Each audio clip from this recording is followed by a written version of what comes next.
That's locked in the knockout stage. It's Outplay going up against ONIC. Outplay are in dangerous territories here. ONIC have already gotten one win. If they lose here, especially 2-0, they're gonna have to go up against Burn X Flash. Home ground advantage to secure the knockout stages. Now, let's keep in mind here, looking at how the starting lineup is going to be, and especially for both compositions, we're not seeing anything funky happening. It's very standard, very default for both sides. Yep, no double XP start, so it's a man-to-man roam, but look at how deep Sans is. What's he thinking here? He just wants to get vision. This is how Sans usually plays with the recalls as well. He's got to be careful here, though. Opposite the channel stampede, good read. Kairi able to secure the lethal Wanderer. Something I want to bring up, though, is Reshi's choice of talent here. He actually went for the Unbending Will instead of the tenacity that we usually see on Arlet. I'd say 9 out of 10 Arlets these days play the Unbending. Well, 1 out of 10 play the Unbending Will. The other 9 would play the Tenacity. Personally, for me, I love it. I love the Unbending Will because the main idea is if CW decides, I'm going to jump into the middle of this fight, somebody needs to finish him off. And obviously, it's clear that CW... he should be okay, right? Yeah, totally fine. He's able to battle mirror image in time, but at the end of the day, right, it's going to be whether or not this Arlet can take out CW during the mid-game. Towards the later stages, it's going to be a little bit harder. Absolutely. I mean, looking at it again, both teams are just playing it super slow. They both want to contest for the first neutral objective, having a Martis and a Lancelot. So they are going to be transitioning over to that XP lane just in a bit, and you'll see already, yeah, Faramis, Sans first on the board towards that XP lane. I think a lot is riding on Kairi's shoulders because you can't expect Keyboy to just walk in freely and get a Minoan Fury in the middle of the box to change the fight, right? Kairi is going to have to bait out a couple of spells, and this is what we're seeing here. Keyboy is going to hit level 4 before joining. Okay, charging in, early Shark, Tyrant's Revenge, going to be able to connect onto Boots, but he doesn't have the Tyrant's Rage just yet. Kairi with the Phantom Execution, cancelled away. Boots looking to re-engage already onto base player 1, who will use the Mortal Coil to disengage. Oreshi in the midst of it all right now, caught in, has the final slash to get the reset on the Vengeance. ONIC holding on to that turtle. Sans trying to zone best player away as he pops into Mortal Coil. No more Mortal Coil to play for. Keyboy going to be knocked up. He does have the Minions Fury right now, and he will be able to use it right now with the Cult Ultra to help them out. Kairi wins Retribution battles. Best player 1 is forced to back away. The RWM locks them in place, but Kairi and Sans jump to the back. It's Reshu who finds a trade back, but it's only the Roamer here traded in, and he is caught in a tough spot. Able to use the Vengeance once again. Sans knocked up, has the Shadow Stampede, but Tyrant's Rage locks him down. Sans might just be taken down here, but Kairi finds in the trade. Sans falls in the back. Shark now going to be targeted down by Booth, who's looking for the kill. A few more hits should do it, and he does not have Flicker. ONIC win out. It's a 3 for 2, and they get the turtle. What a long extended fight there. While all this was happening, CW did get chunked out pretty hard, forced to recall early on. Basic is holding on very nicely to his lead for now. But the real question is, how are they going to play for these upcoming neutral objectives? We saw what it looks like, and unfortunately, for Outplayed, it's a little tough to get in on these fights, especially when Keyboy has his ultimate. You see that OP understands that their strength, or at least in a 50-50 matchup like this, lies in the re-engage. They really tried hard after baiting out a few ults from ONIC.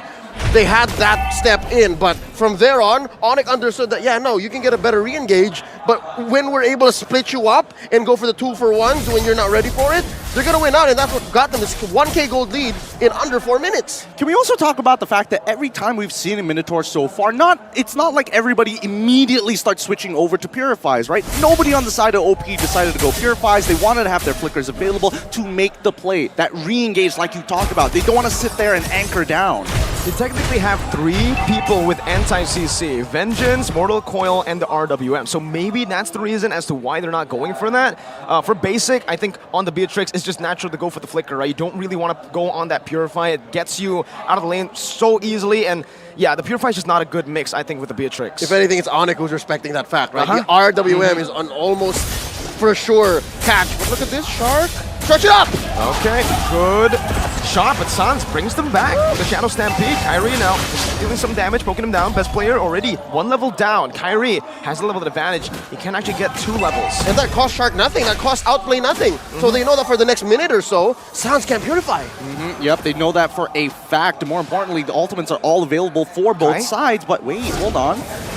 Okay, best player one has just used the Retribution. Kyrie able to dash away from the Tyrant's Revenge, and that should just be a free turtle over to ONIC. He baited out that Retribution super quick. Shark still is trying to give the team vision, trying to give space for the rest of the team to work with it, as in the bottom lane, Ureshi is getting out-leveled as well. It might be a solo kill. Boots jumps in, the passive is fully on. Kyrie doesn't decide to rotate down below, but Ureshi is forced to use Flicker defensively. Are they going to convert on this? Are they going to... No, Kyrie's not going to break from his path. He needs to make sure he ends up on that top side of the map rather than helping out with the bottom side, because it generally, you're not really going to interact with Arlet anyways, and half the time it's going to be Basic who's going to get targeted down in these major fights. On the other hand, right, best player has not been able to find the space and time to really get in on this, right?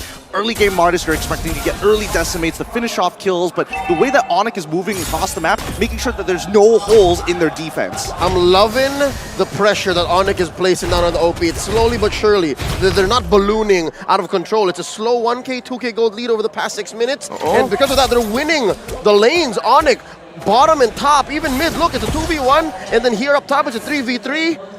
And they're sandwiching OP. Look at the positioning. Yeah, no. And yeah, they leave Ureshi down bottom, but I'm not so sure what he can get there. B-Boy Minute Fury, no Purify! And that's what it does! Everybody locked down! Who's gonna be falling right there as he pops in the real world manipulation to sustain. Best player one, rotating up top, but he's a bit too late to the party as he's gonna be chunked down. Shadow Stampede not just connecting just yet. Tyrant's Revenge blocking Kyrie down, the bouncing ball as well, stopping him from using the puncture, but he still is able to play it slow to get out of that situation as ONIC just pick up a free turret. Really good timings on the Thorn Rose, dodging a couple of hits and especially dodging the turret shots to put him into lethal range. 30 more seconds till Turtle comes back up, and if you look at the ults, Sanj should technically get his full altar relatively soon. In the meantime here, Boots with that 1-kill lead, and especially with the Black Dragon form and the fact that he is able to disrupt so many members from the side of OP, all of their flickers are basically down. Well, synchronized, Shark get a catch. Bouncing ball as well, Kyrie locked down, but he just stays there. Thorn Rose puncture out. Calm, cold. All right, admit it. Who is sweating here? You have to admit, you gotta be a very confident jungler to sit in front of the nearest Ashen, open up the sidebar just to see the items. Here we go again.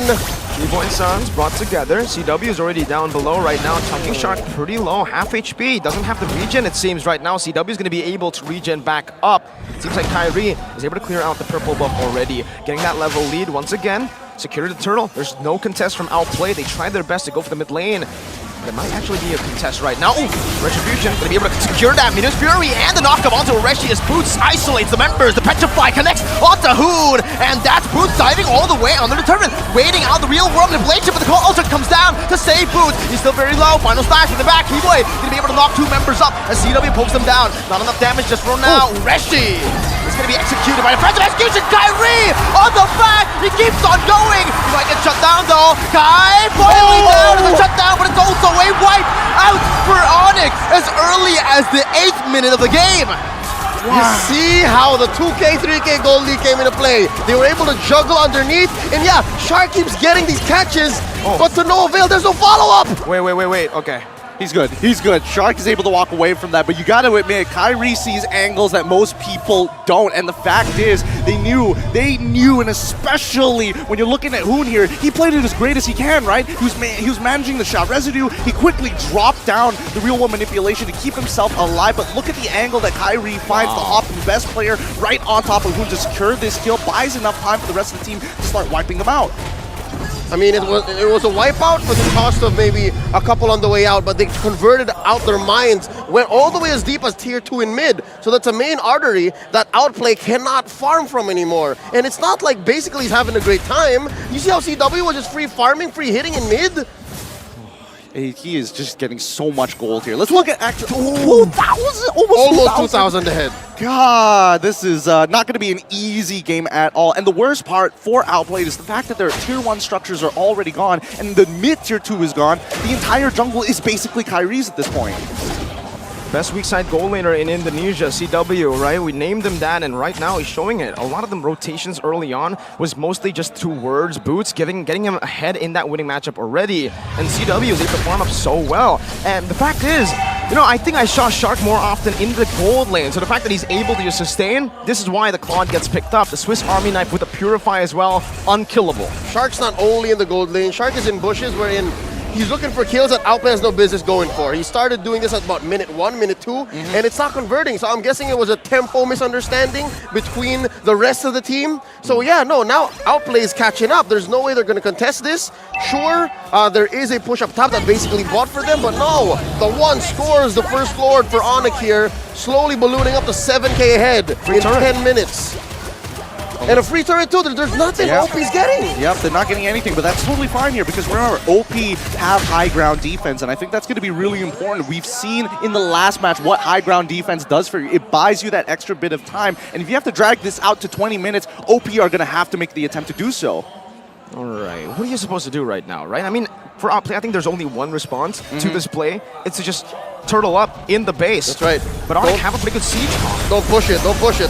Starting up with the RWM, pop that holy shield. They're not going to get enough off of this, and I think even ONIC recognizes that, man, this Lord's too weak. We'll wait for the next one. And I think even for Outplayed, where do you go from here? Who can you really punish? Because Keyboy, he can hold on, actually hold OP hostage with the Minoan Fury. You never know when he's going to come in with it. Okay, but it's Rage Shark already just fully committing onto Keyboy, but the call ultra saves him, and the Minoan Fury with a flicker in front. He finds 3 members under the base turret though. No minions coming down. That was a mistake. Keyboy loses his life. ONIC now still disengaging. They've gotten enough damage onto the base turret to say, I'm happy with the trade, but they cannot go for more. Signs of life from Outplay, and again, it rings true that one thing that they should do at this point, approaching 12 minutes into the game, down almost 8k, is to stay in their base, defend up, build up on Hoon, who I think is maybe short one more. He needs one more main item for these high ground defenses to not just stay inside their base. Absolutely. Look at the items. Look how far Sands is ahead of Hoon right now. Very, very far. Very, very far in terms of the items. 3 items to 2, and even better yet, he is stacking up very fast. So the more they clump up together, the more they want to try and go for this high ground defense. If they fall into the cone of the Ghost Bursters, at least for Sands, he knows he's going to get value. Just set it up for CW. Probable CW. Did you see that? Right. They're already trying to funnel onto CW. So it's already a very different ONIC to the last time we saw them. Remember, at M4, it was Kyrie-centric. Now, it feels very balanced. And isn't that the same way that EVOS Legends have evolved too? Yeah. They've been able to say, you know, it's not just about brands. Now it's just not about Kyrie. We will let y'all do your thing. And yeah, Sands was the MVP then, but here you see him that he's ready to save his teammates. He's ready to dive in there, maybe even die for the cause. But I'm hoping that they don't have to do that. Because again, now shoes on the other foot. ONIC, what do they have to do? I'd say wait for the Luminous Lord. They'll crash in, and I'm seeing at least 2 inhibitors going down. Yeah, you know, at least for Outplayed, they're playing extremely disciplined right now. And they know that walking out of the base is just a little too risky, especially with the gold lead developed by ONIC. 8.2k so far, the current gold deficit. And with the next 42k mark from the side of ONIC, you can expect that their cores will have at least 4 of their core items. It's rough to begin with, and I think 2 more Lords until OP is able to equalize. 2 Lords, maybe one of them stolen. Like, I think they can survive one more Lord that's on ONIC, and then maybe they can try to steal for the other. But something to note, I didn't notice, ONIC's draft, there's very little magic damage, but the fact that Ureshi had to build an Oracle for himself means that he's respecting Sans. The fact that Ghost Bursters might deal enough damage to take down this unbending Will Arlott.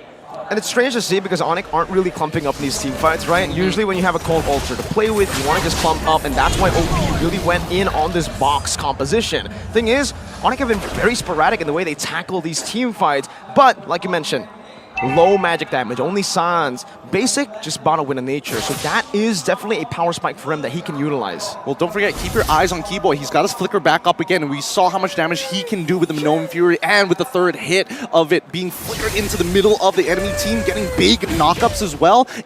At least for Outplay, they can recognize we can try to cancel it out, but that's a lot of resources that's being dedicated to Keyboy. Here we go, Lord crashing on through. Mid goes down, bottom up next. There's a wave up top that Kyrie's brought in.